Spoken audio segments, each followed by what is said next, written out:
You'll be fine going to the hospital alone, right? I swear I'll send you straight to hell. My name is Lisa, and I'm currently 9 months pregnant. It's my first time giving birth, so while I'm filled with anxiety, I feel truly blessed about welcoming a new member into our family. My husband, David, is a white-collar worker and has weekends off. However, he doesn't offer much support around the house or help with shopping. This is because he usually goes back to his parents' home on weekends. David has a deep bond with his in-laws, and since their home is nearby, he spends almost every weekend there without any specific reason. Since becoming pregnant, I've been cautious about lifting heavy objects. For instance, when buying heavy items like rice, understanding friends often help out. My daily routine starts by waking up early, preparing breakfast for David, and seeing him off to work. Afterward, I do the cleaning and laundry, and then head out for any necessary shopping. Once I return home, I start prepping for dinner. Only after finishing these tasks can I finally have some relaxation time. Since taking maternity leave, I've taken up a new hobby, blogging. Every day, I write a diary accompanied by photos I take, such as meals, the blue sky, flowers blooming in the garden, and more. Many friends and acquaintances leave comments, and these moments of journaling have become small daily joys for me. One evening, as I was preparing dinner, my husband returned home as usual. He carelessly placed his bag and jacket on the sofa, and I tidied them up, hanging them on a coat hanger. "Welcome back. I made hamburgers for dinner. I'm going to take a bath," I said. Responding curtly, he headed straight for the bathroom. 3 years have passed since we got married, and there has been little kindness or consideration from him. I occasionally wonder if this is truly what a marital relationship should be like. But I've resigned myself to it. When David returned in his pajamas, I handed him a drink. "Where's the beer?" he asked, glancing at the bar. I hinted, "Sorry, I forgot to buy it today. I'll get some tomorrow." Seriously. Go to the convenience store now. His demeanor changed immediately, and he spoke with evident anger. I was irritated. Why was he asking his pregnant wife to do this? If you want it so badly, why don't you go get it yourself? It's hard for me to move around with this big belly. At that moment, he became even angrier and started shouting. "You're the one who forgot to buy it. It's your job to fix that mistake. Just because you're pregnant doesn't mean you get special treatment." My mother always said it's important to keep moving for the sake of health. Knowing that he doesn't calm down easily when he's angry, I reluctantly decided to go to the convenience store. Once I arrived, I bumped into Sarah, a neighbor. "Oh, Sarah, good evening." "Good evening, Lisa. Did you forget to buy something too?" "I ran out of sauce, so I came here." Sarah's cheerful voice slightly lifted my spirits. "My husband really wanted beer, and he told me to buy it. Why didn't he just go himself?" That's what I said, but it didn't get through to him. "It sounds like you're having a tough time, Lisa." After walking together for a bit, Sarah and I parted ways at a crossroad. When I returned home, David was lounging on the sofa, watching TV, having not even cleaned up after dinner. "Why did it take you so long? What were you dawdling around for? Give me the beer." David's disgruntled voice and his insensitive remarks made my heart ache. However, I handed him the beer without a word and began cleaning up after the meal. How could he say such things to me, especially when I'm pregnant? I felt the urge to retort, but I didn't want another shouting match, so I remained silent. Afterward, I had my dinner, took a relaxing bath, and headed to the bedroom. The next morning, David acted as if nothing had happened. It seems he's the type to forget everything after a good night's sleep. However, I couldn't forget his words from the previous night, and I consciously ignored him. "Why are you making that face so early in the morning? Don't take it out on me. I'm heading to work now, so be a bit considerate. You know the importance of appreciation, right?" Due to what he said, I was filled with the urge to retort, "That applies to you, doesn't it?" But out of shock and disbelief, all I could do was sigh deeply and see him off. Be careful, right? I won't eat dinner tonight. See you. Without any explanation, David left in a hurry. After seeing him off, I took care of household chores and went shopping as usual. However, since David mentioned he wouldn't be having dinner, I decided to prepare something simple just for myself. Then, as I was about to start my meal alone in the evening, I heard David's unexpected return and rushed to the entrance. "I'm back. Thanks for your hard work. But you said you didn't need dinner today, right?" "Yeah, but my drinking party got canceled. I'm hungry. You have something to eat, right?" "Well, I only prepared a meal for myself today." Upon hearing this, David's face contorted with anger. "Didn't you even consider the possibility I might come back? This is unbelievable." Saying that, he moved to the dining table, and upon seeing the dinner I prepared, his mood worsened. "What do you call this a meal? I seriously question if you're properly doing your duties as a housewife. Don't waste the money I'm working for." I quickly prepared something for myself. "Please don't get mad like this. Maybe you should learn proper cooking from my mom. Honestly, I've always found your cooking lacking."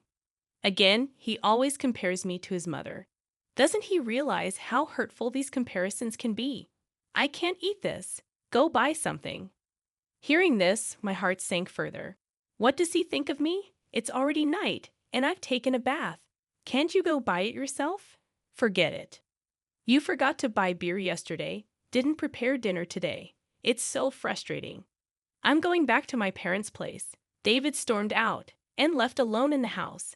I strangely felt a sense of relief. The next morning, as I expected, I received an angry call from David's mother. "How can you not serve David a proper meal? This feels like moral harassment, if not worse." I explained what happened yesterday, but she wasn't accepting it. So I apologized and ended the call. After the call, my mood plummeted. Since David wasn't home, I decided to have a leisurely late brunch. However, the thought of David coming back tonight weighed on my mind. Considering yesterday's events, I decided to make tonight's dinner special. I shopped with more care than usual, picking out ingredients and adding David's favorite beer to the cart. I was determined to prepare a dinner that would earn David's praise. I shortened my blog update time a bit to allocate more time to cooking. After dedicating ample time to preparations, the table was set beautifully, as if it was a special occasion. Looking at it, I felt a sense of accomplishment and couldn't help but praise myself. With this, he should definitely be satisfied.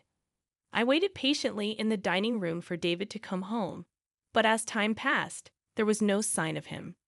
I tried contacting him several times via my smartphone, but there was no response, and I became more worried as the clock continued to tick. 1 hour, then 2 hours passed, and I began to get anxious. Did he possibly go to his parents' house? Thinking this, I called David's parents to check, but they said he hadn't come there either. I tried calling David multiple times, but still, there was no response. As midnight approached, just when I was considering contacting the police, a staggering David returned home. He seemed clearly drunk. "I'm home, hiccup." I rushed to the entrance in concern and found David lying on the hallway floor. "What happened? Are you okay?" Hearing my voice, he responded angrily, "Too loud, go away." He then staggered towards the dining room. When I tried to support him, he forcefully shook off my hand. "Don't touch me. Don't come near me with that ugly face. To think you're my wife." In his drunken state, he spat out those words and then just lay down right there. Those words were beyond shocking. Why? Why can't he consider others' feelings? His remarks hurt me deeply, and I was filled with thoughts of maybe he no longer sees me as family. Tears welled up in my eyes. I put so much effort into cooking, it was all for nothing. With that thought, I had my dinner alone and enveloped in loneliness. The next morning, David woke up as if nothing had happened. "My head hurts. I guess I drank too much." "But why did you leave me in the hallway?" "You chose to lie down there, David. It's not my fault." "Aren't you my wife? At least take care of me when I'm drunk." David's words made me wonder why he always blames me right away. If you weren't going to eat at home, you could have at least let me know. I had prepared a nice meal, and I called you multiple times. Why didn't you answer?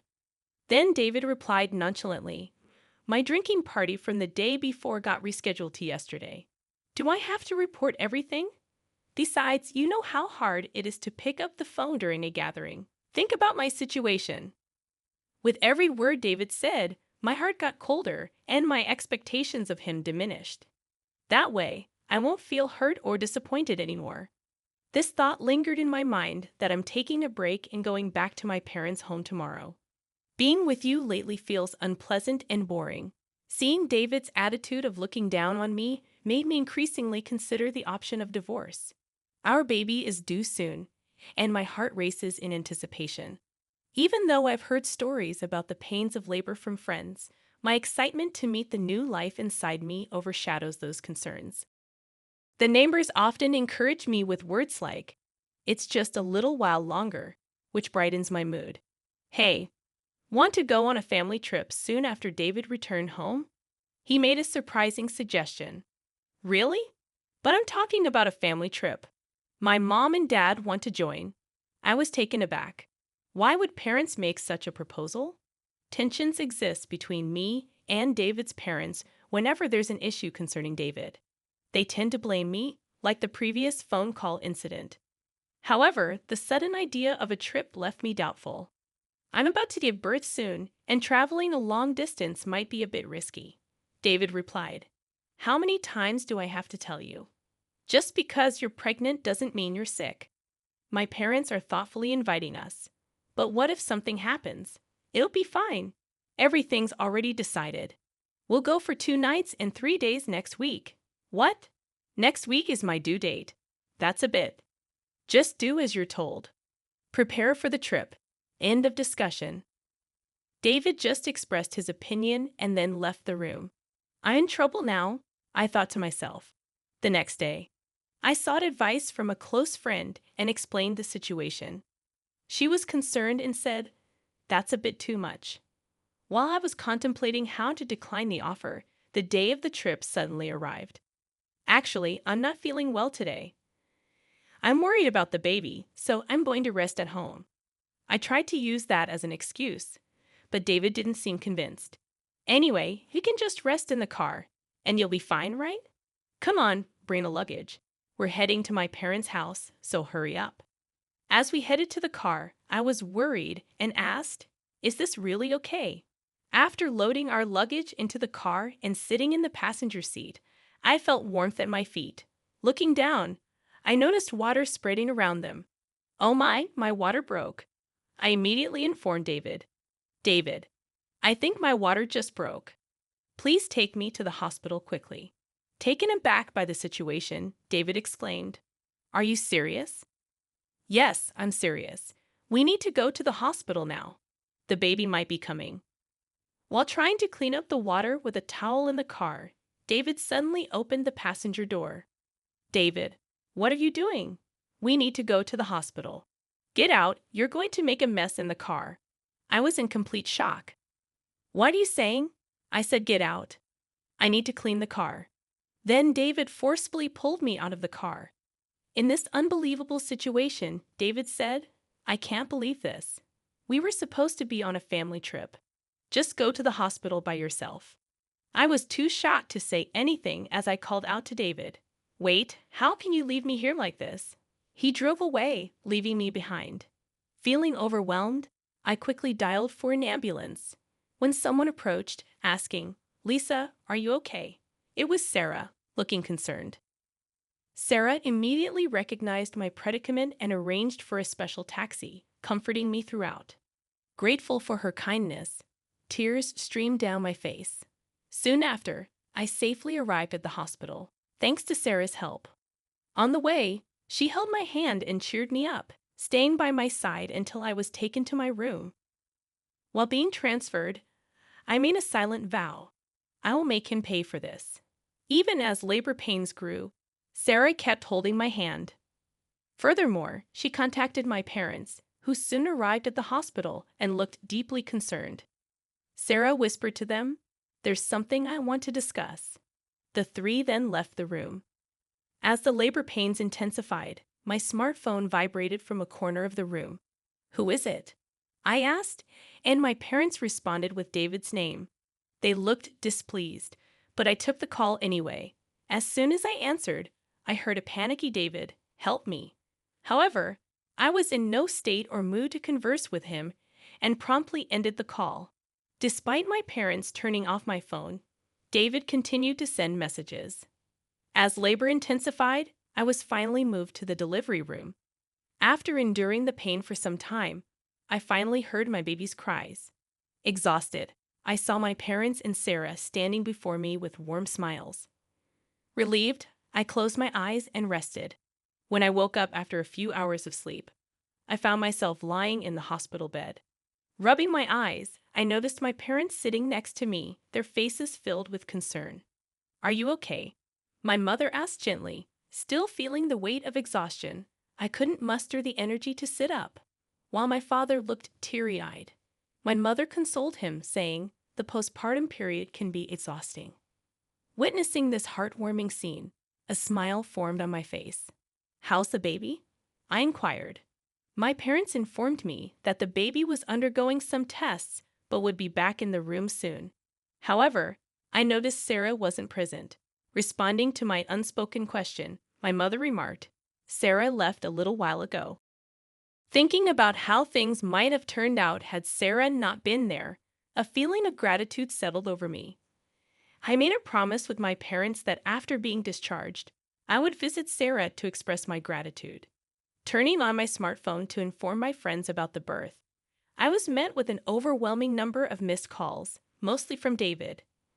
The sheer number left me momentarily stunned, but I felt no hope or expectation from his calls. So I closed the notifications without hesitation. One of my friends visited the hospital room to congratulate me on the birth. As she rejoiced and extended her genuine wishes, I opened up about the recent incidents with David. After hearing the story, she expressed both shock and anger, half-jokingly saying she'd like to punish him a bit. But she also emphasized that my health and rest were paramount, chatted with me for a while, and then left. My parents, already briefed by Sarah about the whole episode, asked, "What are you planning to do next?" I shared my thoughts about my relationship with David and told my parents I'm considering divorce. They respected my decision and provided their support. Upon my discharge, I planned to stay at my parents' house, where they had prepared a room for me. Meanwhile, David seemed to have visited the hospital, but as I had informed the hospital staff that I didn't wish to see him, he wasn't allowed in. The next day, Sarah came to my hospital room holding a fruit basket. "Sarah, you came!" I exclaimed with delight. "You seem to be recovering well, but remember not to overexert yourself. Postpartum fatigue can be quite profound," she advised. Feeling comforted by Sarah's words, I sighed with relief, taking the fruit basket from her. "Sarah, thank you so much for helping me. I don't know what would have happened if you weren't there." I expressed my deep gratitude as I bowed deeply. Sarah gently laughed, saying, "What's most important is that both you and the baby are healthy. I just want a small hand. Regardless, I'm forever grateful. Once things settle down, I'll come over to thank you properly." Sarah laughed warmly in response. "You know, I've talked to my husband about what happened. He seemed quite furious." From her words, I could somewhat deduce David's situation. "Sarah, I'm truly sorry for dragging you into this mess," I admitted. "Don't worry. Remember who you owe for being able to work at your current company. This incident is truly hard to forgive." At that moment, I heard a stern tone in Sarah's voice for the first time. Sarah was actually the wife of the CEO at the company where my husband worked. When we first moved to this residential area, I had no idea about this fact. However, as we frequently encountered each other at the local supermarket, shops, and occasionally at convenience stores, we gradually became closer. We even began to enjoy tea together, and during these sessions, I learned about the nature of her husband's job. On the other hand, my husband was completely unaware of this background. This was because he didn't even accompany me for our initial neighborhood greetings and didn't prefer interacting with our neighbors. Sarah had previously told me gently, "I don't want to cause any trouble, so don't tell your husband," and I had respected that request.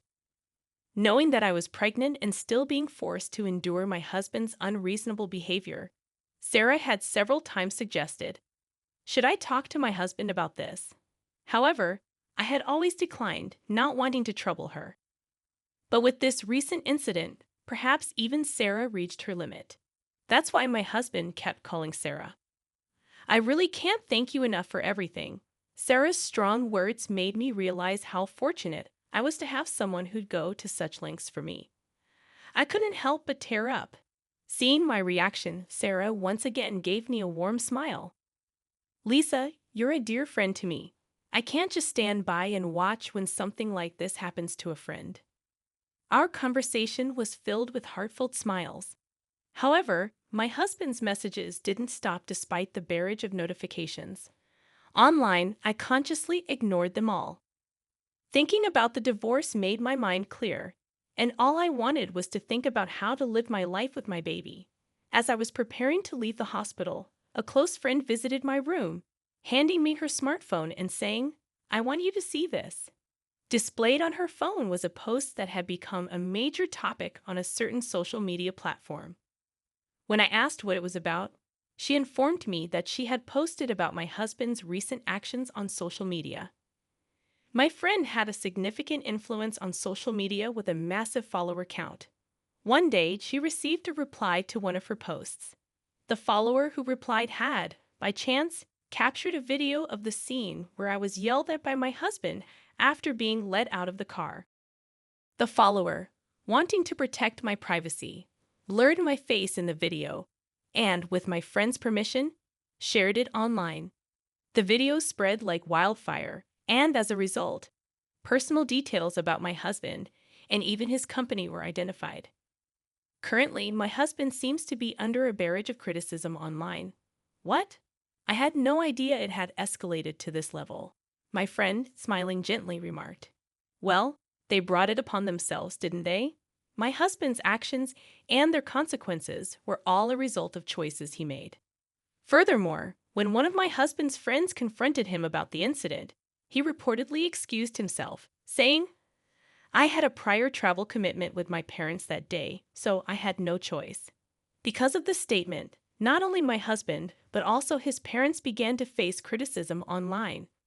The story spread even in the vicinity of my in-laws' home, and there seemed to be various topics related to my husband's parents circulating on social media. Suddenly, my phone started ringing. When I checked the screen, it was a call from my mother-in-law. "That's for my mother-in-law." My friend, eyeing the screen of my phone with interest, suggested, "Why don't you pick up and give her a piece of your mind?" However, I was so fed up that I felt no words to do so and decided to ignore it. Before I knew it, the missed calls log was filled with names of my husband, father-in-law, and mother-in-law.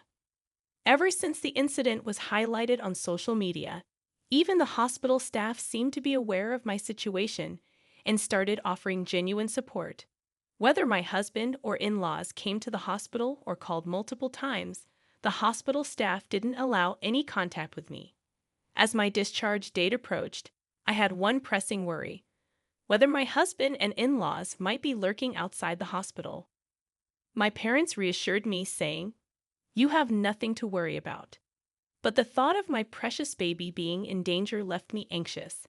However, that concern was quickly dispelled on the day of my discharge as my parents were helping me with my belongings. I heard my husband's voice shouting, "Lisa," followed by the loud voices of my in-laws. Suddenly, men in black suits surrounded me, forming a protective barrier. As I tried to understand what was happening, one of the men approached me, gently opening the car door and said, "Don't worry, we're here on Sir's request to protect you." It seemed my parents were already aware of this, as my mom said, smiling, "Didn't I tell you there's nothing to worry about?" Believing her words, I felt relieved and smoothly got into the car. All the while, my husband and in-laws, overwhelmed by the presence of the bodyguards, couldn't come any closer. I can't find the words to express how grateful I am for Sarah supporting me like this. The only thing occupying my mind was how to reciprocate Sarah's kindness. My parents felt the same, saying in unison, "We have to find a way to show our gratitude to Sarah." Although my new life began smoothly and pleasant days continued, the contacts from my husband and in-laws never ceased. I mailed them the divorce papers, but there wasn't even a hint of acceptance. One day, my in-laws called our home. It seems my father answered, and they addressed him with the attitude of, "She became a part of our family, so no matter how she's treated, she shouldn't complain." When my father angrily retorted to their statement, it seems they were taken aback and quickly hung up. While discussing how to handle this with my parents, I decided that seeking professional assistance was the best course of action and resolved to consult a lawyer. Coincidentally, my father was acquainted with a lawyer, and when we explained our situation, he graciously promised to help. I informed the lawyer about the video circulating on social media and detailed past events. When the lawyer reached out on our behalf, my husband was initially taken aback. However, over time, he became defiant. "We'll solve marital issues ourselves. We don't need a lawyer," he argued in a fled tone. However, the lawyer calmly responded, "I'm acting upon Lisa's request. Any future communication should be directed to me. It's up to Lisa, my client, to decide whether or not she wants to involve a lawyer." My husband was at a loss for words, though initially refusing to divorce. When mediation and the possibility of a court case were suggested, the word court seemed to shake him, and he reluctantly agreed to the divorce. I have no interest in the child and have no intention of seeing them in the future, so I don't see why I should pay child support. As for property distribution, I did nothing wrong, he claimed irrationally. The lawyer calmly explained from a legal perspective, but my husband still seemed unconvinced. "In that case, it seems we'll meet in court," the lawyer suggested. My in-laws, who were listening nearby, appeared to panic and immediately agreed. When I was informed of this by the lawyer, I was shocked that I had ever married such a man. I had been communicating with Sarah since returning to my parents' home, and when I told her about the recent events, she playfully and gleefully suggested, "How about seizing your ex-husband's retirement pay? Garnishment is one way, right?" Feeling overwhelmed by Sarah's astuteness, a while later, I was contacted by the lawyer who conveyed that my husband wished to apologize in person. Wanting a satisfactory conclusion, I agreed to converse over the phone under the supervision of the lawyer. The day of the scheduled call arrived. On that day, I was accompanied by my parents and the lawyer. From the other end of the line, I heard, "Finally, you answer. Apologize now, and I'll forgive you. So come back home. Let's be a couple again. The house is a mess. I might lose my job, and everyone's looking at me coldly. All of this is your fault, so take responsibility." He continued to bombard me with accusations. Without being overwhelmed, I calmly chose how to react. When he said, "See, you can't even reply properly, truly a woman with no redeeming qualities," I finally responded, "Just so you know, this conversation is being recorded. I'll keep it as evidence. Goodbye." Hearing this, my husband's voice revealed his shock. "Wait, you recorded it? That's not fair, right?" I was joking. "I'm sorry. I can't live without you. Let's start over. We truly loved each other, right? I promise I'll try harder from now on." After hearing those words, I immediately hung up the phone. With the recorded data in hand, I handed it to the lawyer and asked, "Can you utilize this audio as evidence?" Shaking his head in disbelief, the lawyer remarked, "He truly is an incorrigible man." My parents, feeling the same as me, had firmly decided to sever ties with him. Seeing his behavior filled them more with astonishment and disappointment than anger. At some point, I realized I was slightly enjoying this drama, clinging to the little devilish side of me that emerged. The divorce procedures with my husband concluded smoothly.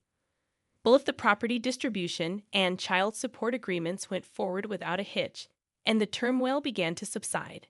Due to the information Sarah shared with her husband, the president of my ex-husband's company, he was promptly disciplined. The president, known for his family-oriented values, believed that an employee who couldn't protect his family couldn't be trusted by the company. David lost his job, couldn't make housing loan payments, and returned to his parents' home. His reputation was tarnished by the viral video, and he struggled to find stable employment, barely making ends meet with short-term part-time jobs. Rumors spread about his parents too, and according to reports from Sir's friends in the neighborhood, they seemed to live in perpetual unease. The cold societal judgment they faced, which exceeded my expectations, made me think that, surprisingly, this ostracization might be harder for them than any legal repercussions. With most matters settled and my health recovering, my parents, my baby, and I visited Sarah's home to express our gratitude. Both Sarah and her husband seemed genuinely happy and doted on my baby, making us feel warm and welcomed. After that, Sarah and my mother became close friends. Similarly, Sarah's husband and my father got along very well, and our families grew close. Furthermore, Sarah and her husband's son was around my age, and to everyone's surprise, our relationship began to develop in an unexpected direction. A few years later, the idea that I might actually become a part of Sir family was something no one could have ever predicted. Life truly is full of surprises.